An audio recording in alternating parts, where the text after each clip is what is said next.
Yeah, so great question. What the customer should be doing, I'm going to answer that two ways.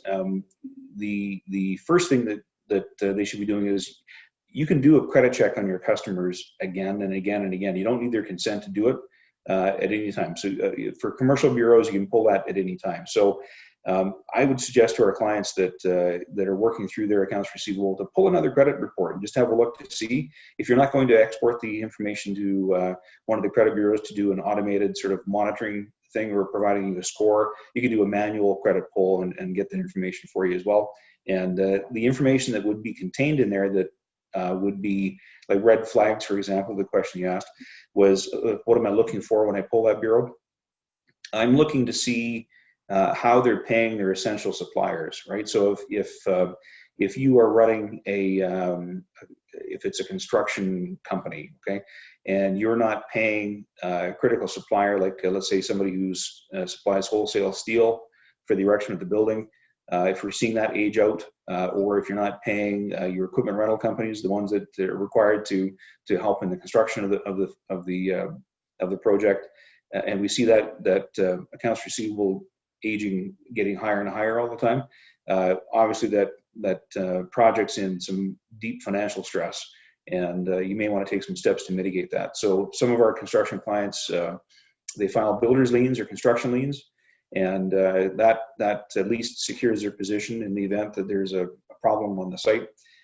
Some of the other things you can look at too are some credit reports. You can get bank checks done. So a bank check will tell you how much cash the company has available. So, and I've had some bank checks come back where the company has the facility for an 8-figure line of credit, right? And at first it looks like they've got, access to tons of money. The problem is they're using an 8-figure line of credit too. So they're really broke. They've got no money. They've borrowed the entire limit. And although the limit's nice and high, the balance owing is nice and high too.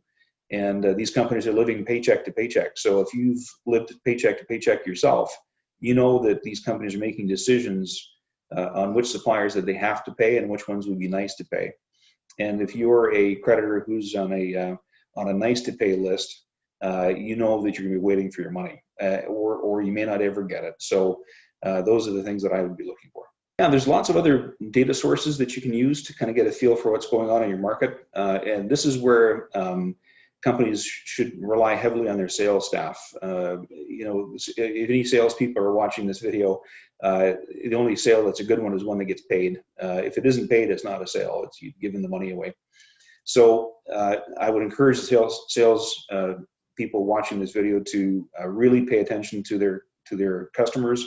When you visit their place of business, check it out. Is how busy is it? Is the loading dock full? Are the phones ringing? Is the inventory that's on the shelf when you walk in to do your presentation and talk to your customer, is the inventory turning over? Is it old stuff that's been there for a while? Or are they just a bunch of empty boxes? Does it look like it's prosperous, but it's not? I mean, just little things that would indicate that inventory is turning over and that this company is actually generating some cash flow.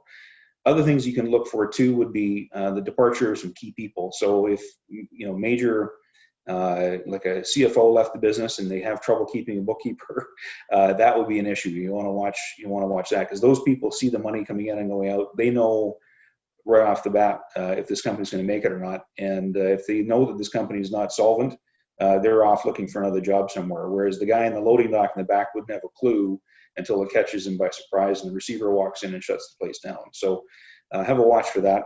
Other things that you can do is just industry rumors. So one of the things that I would encourage our clients to do, and anybody watching this video, is to join a credit group. So if you're a credit professional and you're trying to manage the risk of your accounts receivable, there's various credit groups you can belong to that are within your industry. So if you're in the wholesale steel business, there's a steel group you can belong to.